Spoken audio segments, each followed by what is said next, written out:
యాక్చువల్‌గా last week నుంచి నేను ఇక్కడికి వస్తున్నాను. సో, నాకొక చిన్నది షేర్ చేసుకోవాలనిపించింది. చాలామంది బిజినెస్ ఆపర్చునిటీస్ కోసం చూస్తారు చూసారా? వాళ్ళు 80% ఎంప్లాయీస్ ఉంటారు. అంటే సెకండ్ ఇన్‌కమ్ కోసం చూసేవాళ్ళు. సో, అలాంటి వాళ్ళ కోసం ఈ వీడియో చిన్న ఇన్ఫర్మేషన్ అనమాట. ఏదైనా ఒక బ్రాండ్ మనం ఫ్రాంచైజీ తీసుకుంటే దాంట్లో ఒక డిఫరెంట్ టైప్స్ ఆఫ్ మోడల్స్ ఉంటాయి.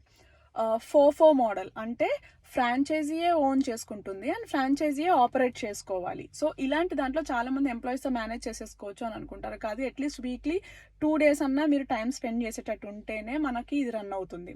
Okay, second thing is FOCO model అంటే ఫ్రాంచైజీ ఓన్ చేసుకుంటుంది, కాకపోతే కంపెనీ ఆపరేట్ చేస్తుంది. అంటే దానికి వాళ్ళు రాయల్టీ పే చేయాల్సి ఉంటుంది అనమాట. ఇందులో ఏంటంటే ఫ్రాంచైజీ ఓనర్ డైరెక్ట్గా అంటే రెగ్యులర్గా రాకపోయినా జస్ట్ అకౌంట్స్ అవి ఇవి అప్పుడప్పుడు ర్యాండమ్గా చెక్ చేసుకుంటే సరిపోతుంది, ఎందుకంటే కంపెనీ ఆపరేటెడ్. థర్డ్ టైప్ ఏంటంటే కోకో మోడల్ అంటే కంపెనీయే ఓన్ చేసుకుంటుంది అండ్ కంపెనీయే ఆపరేట్ చేసుకుంటుంది. అంటే అది ఫ్రాంచైజీ కాదు, వాళ్ళ ఓన్ అవుట్లెట్. ఓకే, సో ఇవి 3 types ఉంటాయి. సో యాక్చువల్గా నేను లాస్ట్ వీక్ నుంచి ఇక్కడికి వచ్చేది ఏంటంటే ఇది మా బ్రాండ్దే. రీసెంట్గా ఒక ఫుడ్ కోర్ట్ ఓపెన్ చేసామన్నమాట. సో ఇది వచ్చేసి ఫోకో మోడల్ అంటే ఫ్రాంచైజీ ఓన్డ్, కాకపోతే కంపెనీ ఆపరేట్ చేస్తుంది.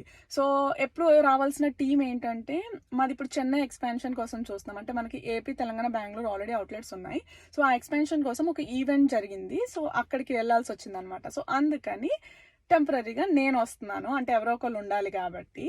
సో ఇది వచ్చేసి ఫోకో మోడల్. ఈ వీడియో మీకు యూజ్ అయ్యింది అనుకుంటున్నాను. బాయ్.